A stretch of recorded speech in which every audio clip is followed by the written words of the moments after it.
In high seas or calm, both opportunity and risk lurk just below the surface. Answers require in-depth analysis. Welcome to BlackFin Group's Shark Cage podcast, where experts dip below the surface of important industry issues in search of hidden opportunities. Good day, folks, and welcome to the Shark Cage BlackFin's podcast series. My name is Keith Kemp, President and CEO at BlackFin. I will be your host today.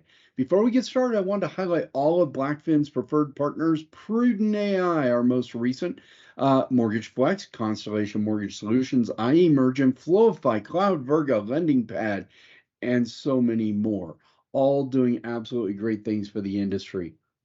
Okay, so today, please join me in welcoming back into the Shark Cage my colleague here at BlackFin, Michael Harris. He's a partner and managing director of our servicing and default servicing consulting practice right here at BlackFin. Michael, welcome to the Shark Cage. It's great to have you back here as we continue our discussion. I'm very excited, Keith. I appreciate it. And second version of this particular topic. We'll have many more, but this is great stuff.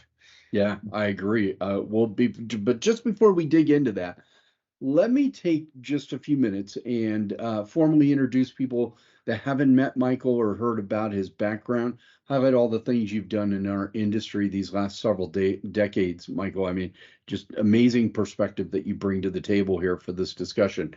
Frankly, it'll help people realize you kind of know what you're talking about when it comes to our discussion. Folks, Michael has over 20 years experience as a senior executive in default servicing and mortgage servicing. He and his team here at BlackFin are subject matter experts in all things mortgage servicing, whether it's strategy or investor relations, process, compliance requirements, Fannie Mae, technology and effective servicing staffing strategies. But prior to BlackFin, Michael was the president and CEO of Genic Asset Management firm, which specialized in default servicing. He has led default servicing, asset management, and technology companies as a proven leader.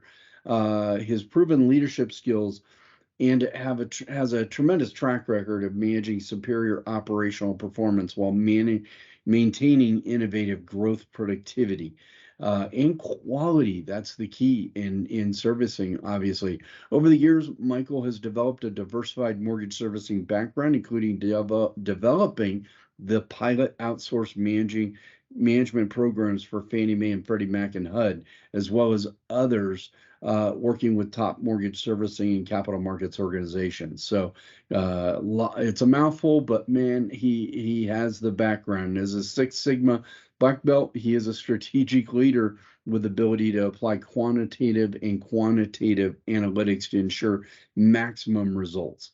Michael lives in Orange County, California with his family and is very active in his community. I need to slow down for a few minutes, actually. There's a tall drink of water going through that, but I appreciate it, Keith. But I think it was important for people to hear that. So during our we'll just kind of dive into this, Michael. So during our last Shark Cage interview, you had shared some of the trends taking place in the servicing sector and how there's this slowly burgeoning default book of business out there that's starting to percolate. So and you talked about how people really need to start preparing, updating policies, procedures, training, looking at their technology, doing kind of a top to bottom review of their servicing organization. And you had highlighted a number of other leading indicators. So let's take a minute and just reflect on that conversation. Any more thoughts since that last podcast of what you're seeing or what you're hearing? Yeah, thanks, Keith. I appreciate it. And that's a good segue into the rest of our conversation. Just do a little debrief. In our last conversation, we talked about more in terms of the shifting trend from origination to default. What's that mean? We talked about resource allocation for lenders and originators and servicers. How are they going to manage that? As well as, what are the trends moving towards? What are the indicators saying that, hey, maybe this is going to be happening sooner than later?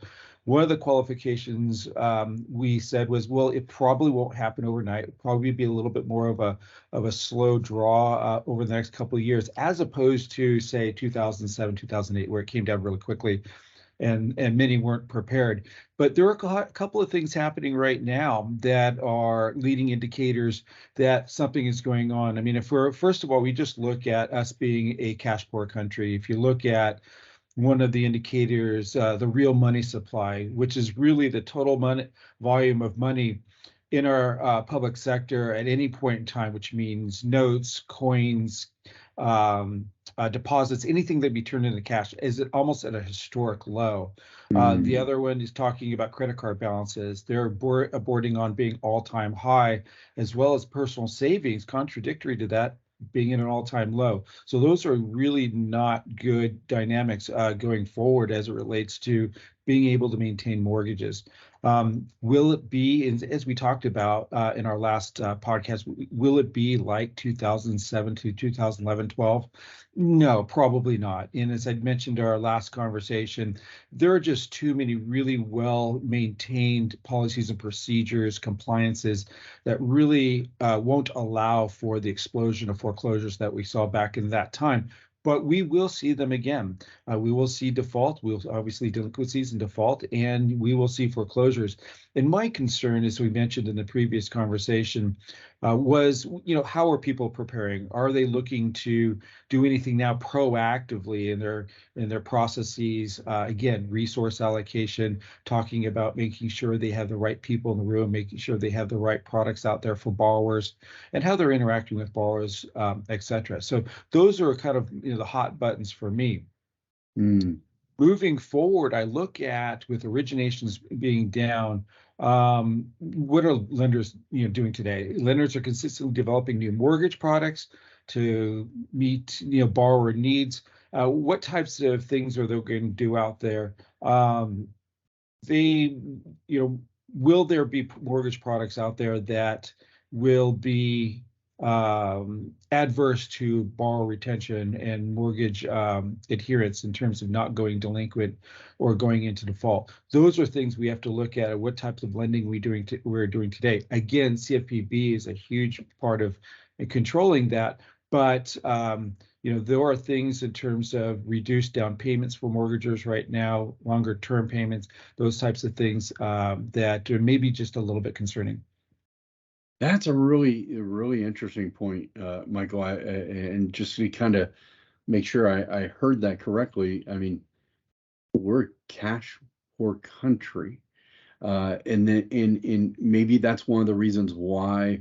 I mean, those numbers are staggering, and even as you shared them prior to this call, but to come to that realization. But even as we do that, maybe that's why some organizations in the lending industry are a little bit blindsided in thinking or believing that there might be this default market that really starts to grow because our credit risk, which you said, is at an all-time high. We aren't taking big risks out there in the market, so as a result, there's very, folks feel like, boy, we're going to be okay. But the fact is, based on what you're saying, and that interesting cash flow trend line, that nobody's bulletproof.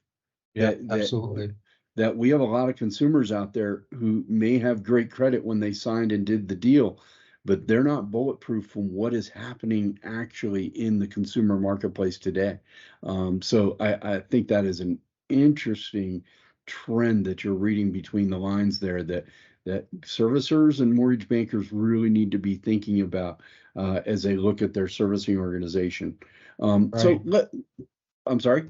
No, and allow me to add to that, Keith, is that, a lot of individuals are hanging their hat on that there presumably is a lot of equity in mortgages in the marketplace today, but you have to look at really when the mortgages were originated and where it was in the marketplace as far as property values. A lot of these properties were bought at the height of the market. Obviously, the market increased tremendously in the last, 24, 36 months. And where's it going, in the future?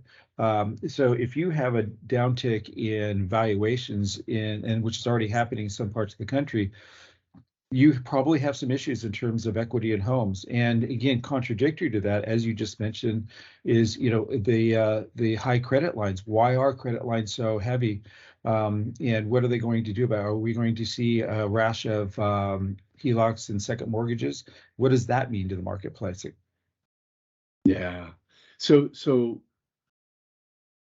boy, I think we could talk all day on this particular topic about the current trend line and being able to pull the numbers apart to verify and validate that, yeah, again, only a couple states in the country are continuing to appreciate, while the rest, which is where, that's 80% of the mortgage business, right?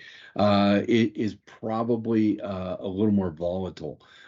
So I think there's a whole nother discussion on that, but let's now kind of Agreed. transition to, okay, so we have this issue that's coming ahead of us, but but in is lenders start and servicers start to realize I need to start thinking about my infrastructure from a servicing and from a default standpoint. What and you add to that that AI is one of the hottest topics in the world, let alone mortgage today. How will the rise of AI impact mortgage default industry? I mean, how do those two tie together? How does a servicer really look at AI and start to think of that as a solution to help them operate more efficiently? I mean, we have a lot of outdated technology out there in servicing, and it's, I mean, very aged and has a lot of holes. And how do you layer some AI components in the middle of that? I mean, what's your perspective there?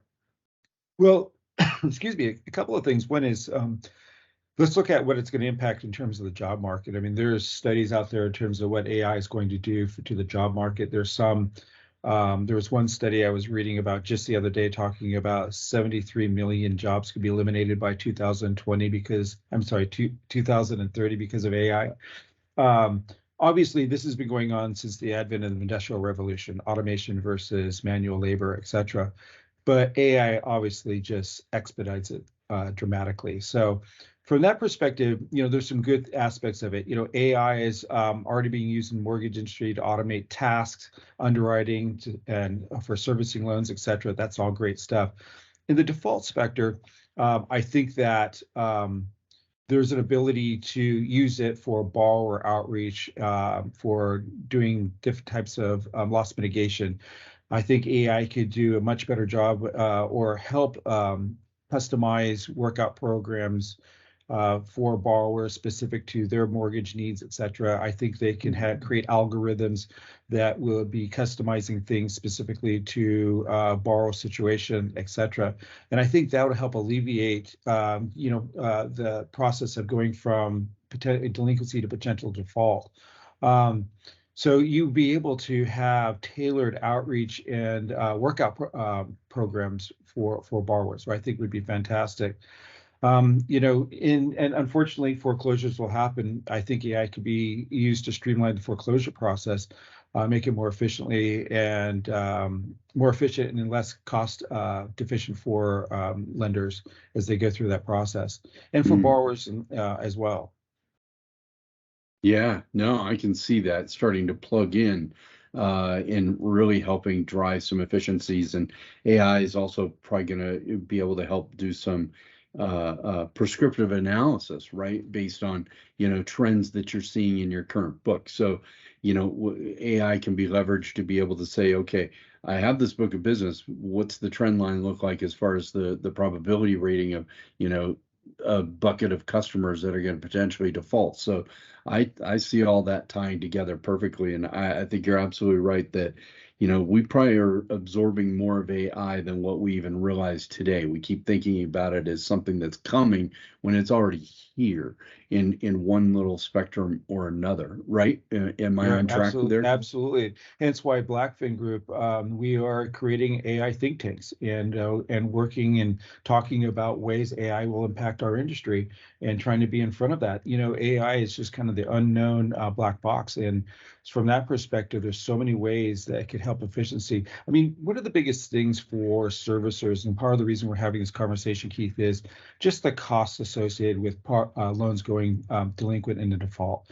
Obviously, anything we can do for the servicer and the borrower to help create efficiencies in those processes would be tremendous. Yeah, I agree. So let's expand on that. I think you're teeing up a great talking point there. What are some of the things that services can be doing now to better manage cost? If this is going to be an imminent issue in the loss mitigation area, how do they make sure that they're not just throwing bodies at them? I mean, that becomes a major issue in our industry, that as soon as volumes go Absolutely up right. in any segment, we just throw bodies at it, and that's not the approach. I mean, your cost to produce just goes up, and margins are already pretty razor thin in servicing. So what can they be doing today to start managing those costs better?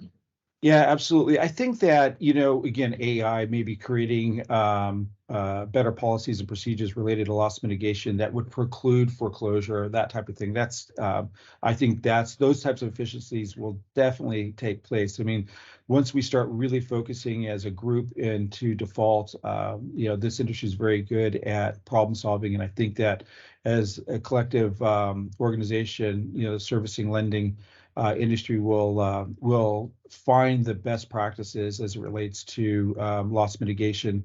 One of the things that I think about all the time is making loss mitigation activities and mitigation alternatives more available to borrowers. So much is now coming from the servicer to the borrower as proactive outreach. What are our abilities to have borrowers contact the servicers proactively to get in front of it and say, hey, I've got a problem, whatever it is, and being able to proactively, have those conversations and start them early before we even get into delinquency, before we get into default, and being able to talk about workout programs in loss mitigation activities. Again, way ahead of the curve, never even thinking about going to foreclosure. The other is, being able to create loss mitigation tools. As I'd mentioned earlier, AI may be a big part of this, is being able to tailor, workout programs specific to borrower needs, et cetera. And being able to provide, different types of options than maybe different than what we've seen in the past. The That's other a part, yeah, Yeah. I'm sorry, Keith. No, go ahead. I was going to say one more thing is that something we alluded to or mentioned a little bit in our first podcast was talking about vendor management. Again, trying to find cost-effective ways to manage the default space. And one of the big components of that is vendor management. As you and I have talked about, we talked about a little bit in our first podcast, is that how are we managing vendors? What are we outsourcing? One of the things I think about all the time, being always on the default, even foreclosure and REO side, my career, what are we doing to protect the collateral? Are we inspecting properties? Are we evaluating properties? Obviously, those are outsourced activities. Do we have the great policies and procedures with our foreclosing attorneys?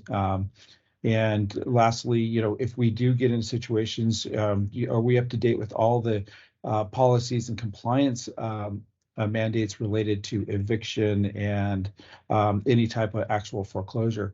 And one of the things is a constantly moving target is borrower notification. Borrower notification is changing all the time. You have to be up to speed consistently. Do you have people that are specifically looking at compliance? Do you have operational people? Are you broken out to look at those who are specifically for borrower contact? Those are specifically offering workout programs. What does your documentation look like from a compliance perspective? We touched on this a little bit prior, but I really keep going back to vendor management as a potentially really costly endeavor that actually, if you flip it on its head, could be a big cost savings to servicers and lenders. Yeah. You have touched on some really hot spots there that folks need to be carefully looking at. I mean, we shouldn't be having to wait for a pandemic, right, in order to try and manage and come up with new programs and strategies to effectively manage loss mitigation. It's just we can't move forward knowing that defaults are on the rise and that they are going to be hitting us. And like you said, maybe not in a big crashing wave, but it's going to be a slow roll.